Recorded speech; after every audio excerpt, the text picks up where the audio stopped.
And I'm going to start with this picture of colonialism in the globe around 1820. And you can see that almost all of Latin America is now in the hands of Europeans and has been for 3 centuries. If we fast forward to 1910, everything's different. Latin America is now free, independent nations, but Africa has been carved up by European countries. How did we end up with this, right? Why didn't this happen earlier, and then why does it happen so quickly? The answer is good for nothing. And that's the name of this mosquito, the Elaphus mosquito, Greek for good for nothing. And this entire history of European colonialization in malarial regions is captured in a cocktail. Gin and tonics are a very popular drink in Spain, very popular classic cocktail in the United States, and by some accounts, people would say gin and tonics helped save the British Empire.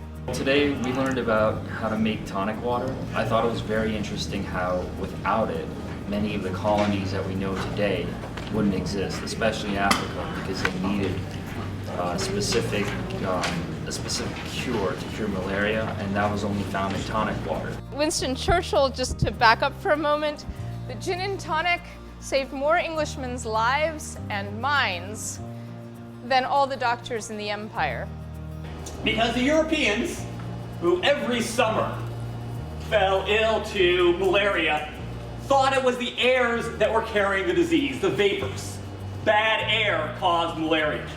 Among all of the European empires, the British Empire stretched straight across the globe. They had territories in the Caribbean, territories in Australia and New Zealand, Asia, in the Indian subcontinent most famously. We see the prefect of the Chinchona region of Peru, who's meeting with some natives, and they're offering him bark, the Chinchona bark. And they know that this is a cure for shaking. A Jesuit friar brings the bark to Rome, Santo Spirito, and they're issuing the bark to the poor. In sort of an early example of public health, solve malaria with this bark. And it was a bark from Peru and other parts of Latin America that eventually is going to allow the Europeans to colonize Africa. This bark, the Chinchona bark. When we say tonic, what do we mean? What does that mean in English? A tonic. A remedy. It's a remedy, absolutely, okay? And the essence of tonic water is in fact the Chinchona bark, and I'm gonna pass them around. This is what it looks like before it's ground up. So the Chinchona bark, when brewed, makes a tonic, and that tonic not only cures malaria, but it also prevents malaria. And it doesn't have much of a smell. It has quite a distinct taste. By the 1840s, the British in the Indian subcontinent, where they've colonized pretty thoroughly, between the British citizens and the British soldiers in the Indian subcontinent, they're consuming 700 tons of Chinchona bark a year in the form of powder. And so what they do with this daily dose of powder is that they're mixing it into some water to consume it. I'm giving you a taste of straight tonic. Now, this is going to be, like I said, extremely bitter. Very quickly, people began mixing the quinine powder not just with water, which made it easier to consume, but they also started mixing this with sugar to make it a little bit more palatable. So here's what we're gonna do. We're gonna add a cup of the pulverized Chinchona bark, and then we're going to add to it peels from lemon, limes, and oranges, allspice berries, citric acid, which thickens up because what we're making is a syrup, And since we're trying to get this as close as possible to a 19th or 18th century recipe for tonic water, we're going to use Muscovado simple syrup. But at some point somebody figured out that adding a dose of gin and turning this into something that you took not in the morning, but took in the afternoon was a very nice way of continuing to protect yourself against malaria. This mixed with gin became kind of a home brew that people were making. It does smell like a little bit like medicine. It is medicine. People were mixing this at home, and they were mixing it with a variety of different gins. Gin, you may or may not know, is actually a Dutch product. Originally, the juniper flavored distilled product, and so there are a number of different gins out there right now. The gin that we're going to be using to mix this product with is a slightly sweeter gin than what we're used to today. Mr. Umbach was really insistent that we try the tonic mixed with the old style gin because this is much closer to what they would have been drinking in Imperial India.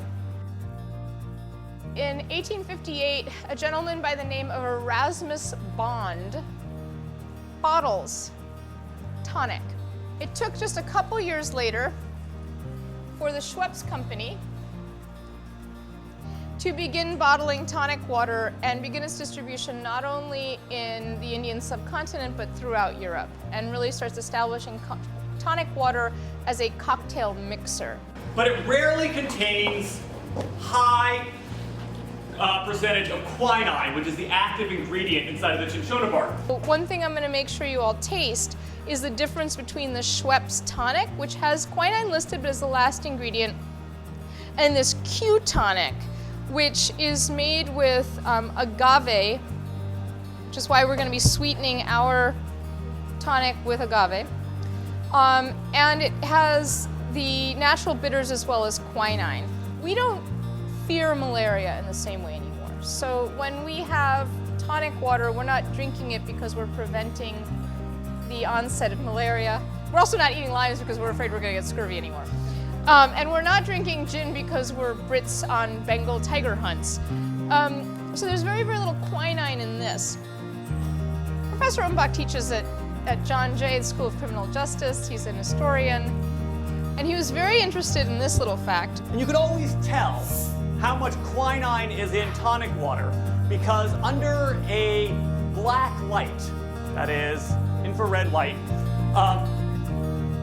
the quinine will glow.